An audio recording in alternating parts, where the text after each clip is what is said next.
Kate's worked out what will define her royal future. There had been rumblings and whispers of something big coming from Kensington Palace. This week we finally found out exactly what's been in the works when Catherine, Princess of Wales, unveiled a major new public awareness campaign centered around the importance of early childhood. Called Shaping Us, the Princess' new initiative is intended to improve our collective understanding of how critical the first 5 years of life are in shaping the adults we grow up to be. The aim is to move the subject out of the realm of scientific research and recast it as one of the most strategically important topics of our time. Subscribe our YouTube channel and click our bell icon for new videos. Search and recast it as one of the most strategically important topics of our time.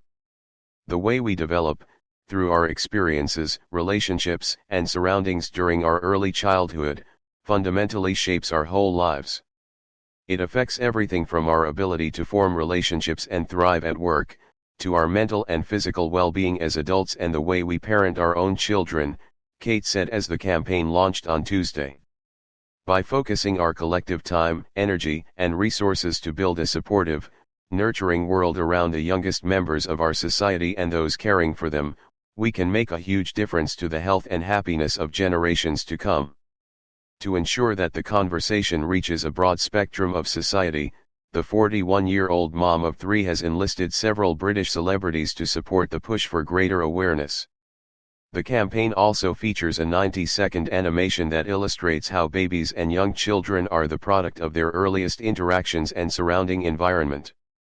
You can check it out here, but it's also being screened at theatres around the UK from Friday and appears on electronic billboards in the heart of London at Piccadilly Circus. Over the course of the week, the drive to increase public understanding around the topic has seen Kate undertake engagements in London and Leeds, speak with students about the campaign's short film, launch a dedicated Instagram account to continue the conversation online and more. The campaign coincides with new research from the Royal Foundation's Centre for Early Childhood that showed a shortfall in public understanding of child development. The new data reinforced the work of the public comms drive as it revealed that around 1 in 3 adults reports knowing just a little or nothing about how children develop in the first 5 years. The Princess has been working closely with Centre for Early Childhood's advisory group, which provides strategic advice and oversight on how to bring about lasting change. Eamon McCrory, Professor of Developmental Neuroscience and Psychopathology at University College London, said our earliest years are when more than 1 million connections between the nerve cells in our brain are formed every second, faster than at any other time in our lives. These connections drive our development, building the foundations for all future learning, behavior, and health, continued McCrory, who is also one of the advisory group members. By ensuring children and parents are supported during this critical period, we, as individuals and a society, can positively influence the lives of the next generation for decades to come. Carrie Oppenheim, another member of the advisory group and early childhood lead at the Nuffield Foundation, added that parents and carers cannot do this alone. She says families should be supported, whether that's through individual efforts from neighbors and friends or through wider community efforts and nurturing environments designed with young children and their carers in mind, such as quality early education and child care, accessible local parks and safe, affordable housing. A spokesperson for Kensington Palace told 24newsread.blogspot.com that the Early Years Awareness Initiative had become Kate's life's work. This will be the Princess's primary campaign going forward, her life's work. She wants to see society change, the spokesperson said. The campaign has faced some pushback, however, from critics calling for investment rather than another megaphone. Mein Kampf Bayer, a member of the practitioners of the early years sector, told Sky News, "We are well accustomed to MPs and royalty visiting early years settings, but nothing is done. The time has long passed for awareness. We need action, long-term investment and funding in the early years," she said, adding that a lack of financial resources and government support has led to the closure of early years centers. That may well be the case, but securing financing isn't an issue Kate can remedy. Her royal remit prohibits her from getting involved in government programs. She's generally expected, as are other working members of the family, to steer clear of politics and avoid undermining the government's work. Some may also look cynically upon the campaign as the family's latest effort to move beyond the drama of the past couple of months. But the truth of the matter is that a project like this takes time to prepare and instead signals Kate's desire to define herself in her new role as Princess of Wales. Kate has shown her commitment to understanding the impact of early childhood development for years at this point, so it's hardly surprising that she's putting it at the heart of her work. Additionally, the princess' confidence, both with the public at official engagements and around her daily duties and responsibilities, has grown significantly. These days, she's incredibly comfortable leading conversation and conducting solo engagements. And as the spouse of the immediate heir to the throne, she will want to take greater control over her projects and press on with formalizing her individual brand in preparation for the years ahead. So, while some may brush the project off as standard fare from the Windsors, the reality is that this is an exciting moment for the monarchy. This is the next queen reaffirming her priorities and her passions, and outlining her vision for what will define her in the future. What else is happening? King Charles will not feature on new Australian banknote.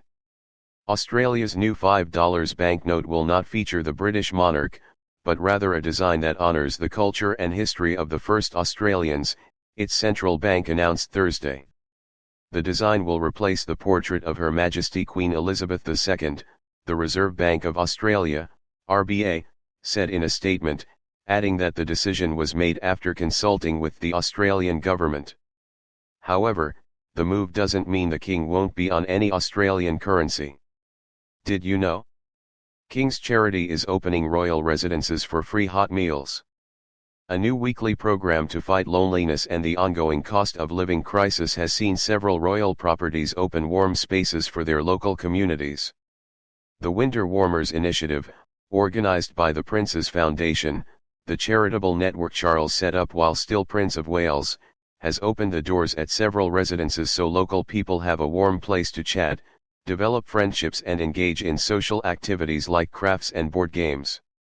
From January to March, the public can enjoy hot drinks and soups at Highgrove in Gloucestershire as well as two properties in Scotland, Dumfries House near Glasgow and the Castle of May in Caithness, which have all become welcoming havens of warmth and social opportunity, according to the charity. At a particularly hard time for many, we felt we had the capacity in the quieter winter months to utilize our spaces to benefit those in the surrounding communities, many of whom perhaps cannot afford to heat their homes or who may not have the opportunity for social interaction, Emily Charrington, the Foundation's executive director. The new initiative is part of the Prince's Foundation's wider mission to grow communities and combat the effects of social isolation. Another feature of the program is monthly tea dances, where 130 guests enjoy afternoon tea, dancing and other entertainment. Last summer, the charity held tea dances at several royal properties, including Highgrove, where then Prince Charles took to the dance floor, as pictured above, to mark the Queen's Platinum Jubilee. We hope that, by offering a space for people at these three communities across the UK to meet for a cup of tea and some enjoyable activities, we can play a small part in ensuring our guests benefit from some warmth and friendship each week, Charrington added.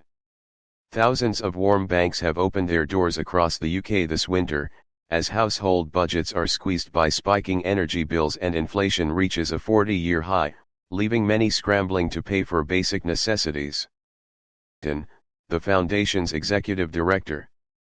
The new initiative is part of the Prince's Foundation's wider mission to grow communities and combat the effects of social isolation.